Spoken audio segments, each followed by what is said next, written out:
Joyous early evening. This is Sunday. My name is Scott Altonstell. I made a uh, YouTube video and I got some response from it. And I just wanted to read a response chain with Jason Kumanich 356. Jason, I think we've had a conversation before. I think you can see it on one of my on the live playlist. So the video was about what was the video? It was called God's Word and the Syllogism. I'll read the text at the end. So Jason's response was, I can take my telescope and look millions of miles into space, but I can go away to my room and in prayer get near to God and heaven. Oh wait, let me share this. That's right. I made this so I could share it. I think it's this one. Yes, there. Okay, sorry. We'll start over again. So Jason's first response was, I can take my telescope and look millions of miles into space, but I can go away to my room and in prayer get nearer to God and heaven than I can when assisted by all the telescopes on Earth. Quoted by Isaac Newton. Wow.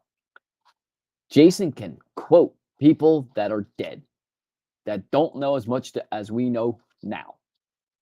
Good for Jason. He then supplies another comment. Quote, the most beautiful emotion we can experience is the mysterious. It is the fundamental emotion that stands at the cradle of all true art and science.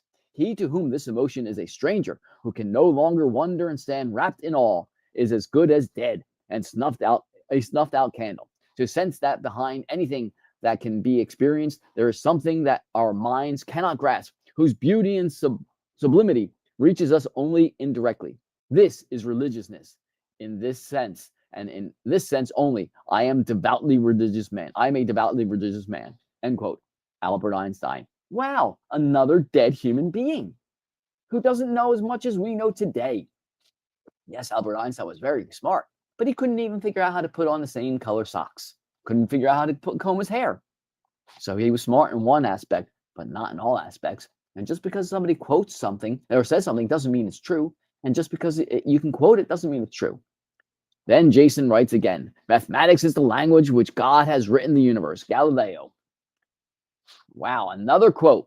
Whew, this Jason character is just really good at pulling quotes out that support his stance. I felt compelled to look at the first cause having an intelligent mind in some degree analogous to that of man, and I deserve to be called a theist. Charles Darwin. Wow. The father of evolution. Wow, Charles Darwin. Must be true then, right? There is no conflict between the idea of religion and the idea of science, but science is opposed to the theological dogmas because science is founded on fact. Nikola Tesla. Wow. Nikola Tesla. Wow. Another quote. Notice Jason has put zero thought into any of these quotes, has put zero thought in what these people thought otherwise, if they were early in their lives, if they were late in their lives, if they changed their stances. Jason is just really good at quoting. Here's my first response. Jason, joyous holidays. Please find a modicum of self-respect. My advocacy for your self-respect cannot do all the work. And then I supplied a link. Yes, I supplied a link to Jason. We will change the sharing of the screen to this. This is called photations because sometimes the internet is wrong. This is how long it took me to find the quote was incorrect or possibly incorrect. Because Isaac Newton finding answers in prayer. All my discoveries have been made in answer to prayer, attributed to Isaac Newton. This is all over the internet, never attributed, but it's not on the Isaac Newton page of WikiQuotes, nor on its discussion page, where disputed or disproven quotes go. Eventually, I found an extended cut of the quotation, which goes like this. There are more sure marks of authenticity in the Bible than in any profane history. All my discoveries have been made in answer to prayer. I can take my telescope and look millions of miles into space, but I can go away to my room and in prayer get nearer to God in heaven than I can when assisted by all the telescopes of earth.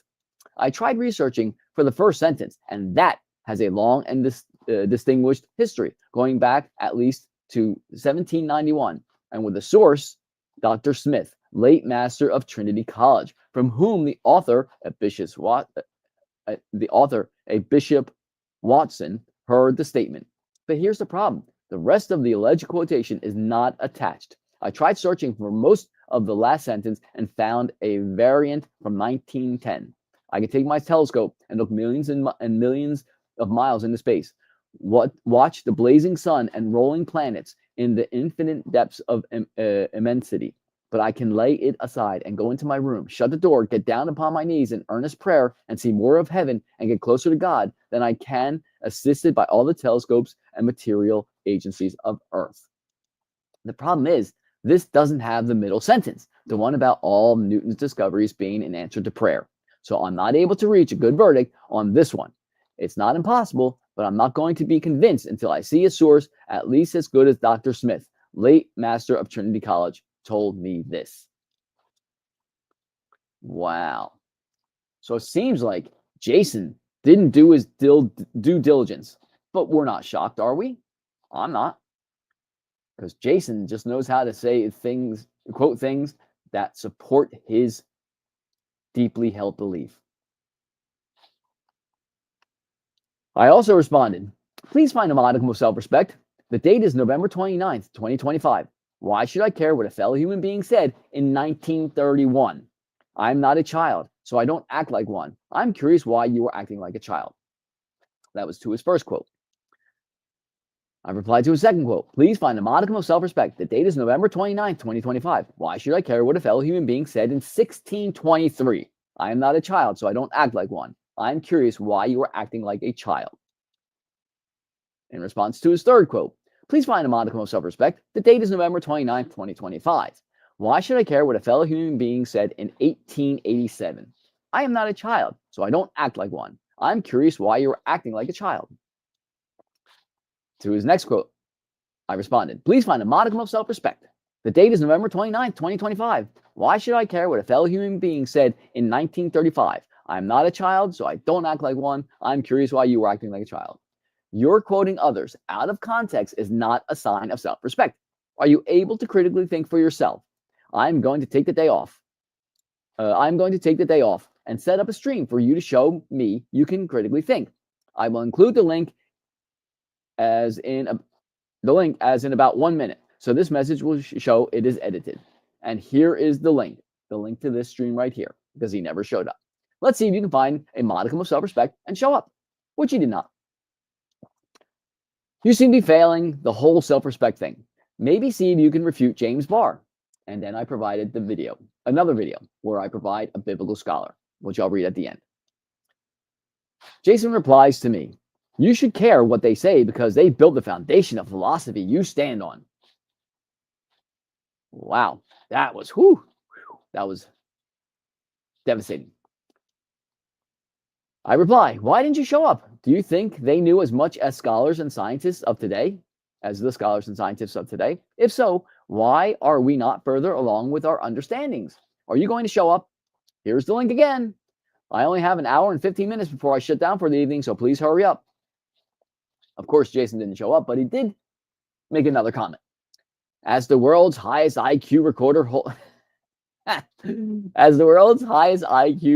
holder, I believe that Jesus Christ is God, the way, the truth, and the life, and Christ is my logic. And then this fraud who supposedly has wow, the guy has an IQ, and so everything he says is true. Wow. Way to critically think, Jason. And then Jason does another quote. While I'm waiting to do a live stream where we could have a conversation, Jason comments again. Religion and science require a belief in God. Max Planck. Jason is showing his critical thinking chops, isn't he? More signs of a fellow human being lacking self-respect, I reply. Remember, I'm here to advocate for your self-respect, but you are going to have to do something besides show childish behavior. I reply again. More signs of a fellow human being lacking self-respect. Remember, I'm here to advocate for your self-respect, but you are going to have to do something besides show childish behaviors. I have a half hour left for an open, mature, self-respecting conversation. Jason never showed up, by the way. 23 hours ago, Jason responded, I have concluded that we are in a world made by rules created by an intelligence, and it is clear that we exist in a plane which is governed by rules that were created, shaped by a universal intelligence, and not by chance. Kaku, the scientist. Wow, another quote. Jason comments again. Faith is not a leap in the dark. It's the exact opposite. It's a response to evidence. Atheism is a fairy story for people afraid of the light. And the most incomprehensible thing about the universe is that it's comprehensible.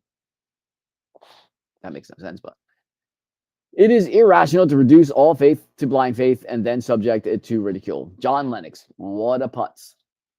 And Jason quoting him kind of shows that Jason's a putz. Jason comments again. I believe in the teachings of Christ. I believe in the Christian principles. Elon Musk. Wow. What a... Jason's really showing his critical thinking skills. I reply, your behaviors are those of a fellow human being that lacks self-respect. You had the opportunity to have an actual, real, open, mature, self-respecting conversation, and you chose to hide behind your keyboard. Your actions say and show it all. Even if you find a modicum of self-respect, if you ever find a modicum of self-respect, I will be here practicing self-respect and curiosity. Just reach out.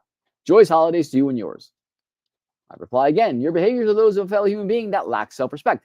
You had the opportunity to have an actual, real, open, mature, self-respecting conversation, and you chose to hide behind your keyboard. Your actions say and show it all. Even if you find a modicum of self-respect, if you ever find a modicum of self-respect, I will be here practicing self-respect and curiosity. Just reach out. Joyous holidays to you and yours. Then Jason replies, please look up projecting onto others. I'm going to keep finding quotes from notable figures and scientists. It's rather fulfilling to research into these people's beliefs and stance on religion. Jason doesn't know what critical thinking is. Jason doesn't know what intellectual honesty is because Jason has zero self-respect. He quotes another fellow human being. The atheistic idea is so nonsensical that I do not see how I can put it into words. Do not be afraid of being free thinkers. If you think strongly enough, you will be forced by science to believe in God, which is the foundation of all religions. You will find science not antagonistic, but helpful to religion. Lord Kelvin. I reply, hello, pot, meet kettle.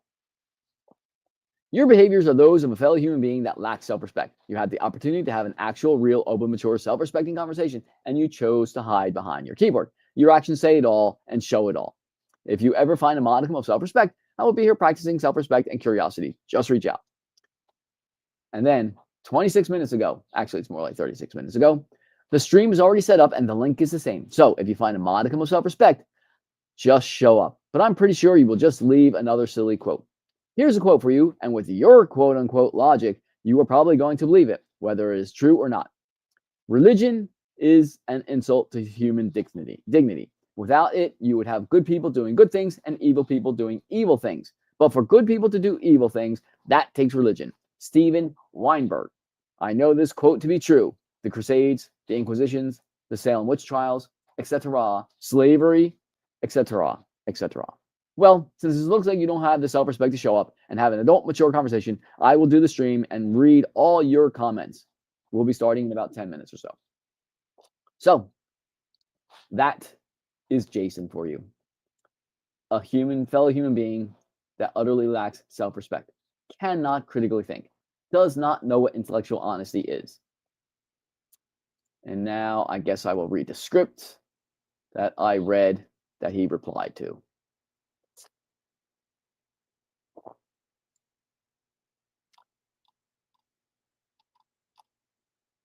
God's word and a syllogism. Why is every single word your claim gods use a human word? Why is every single letter and definition your claim gods use of human origins? Every single one. Why does etymology, the study of words, not provide any evidence of your claim gods? Why did your claim gods not provide a single letter, word, or definition, as is evidenced by etymology in every single dictionary in existence up to this point in time?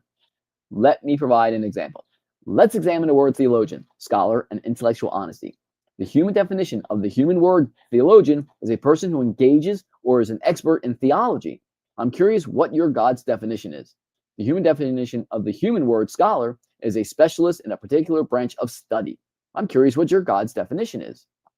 The definition of the concept of intellectual honesty is the commitment to being unbiased and truthful in one's thinking and communication by pursuing accuracy, admitting errors, and considering evidence objectively, even if it contradicts personal beliefs.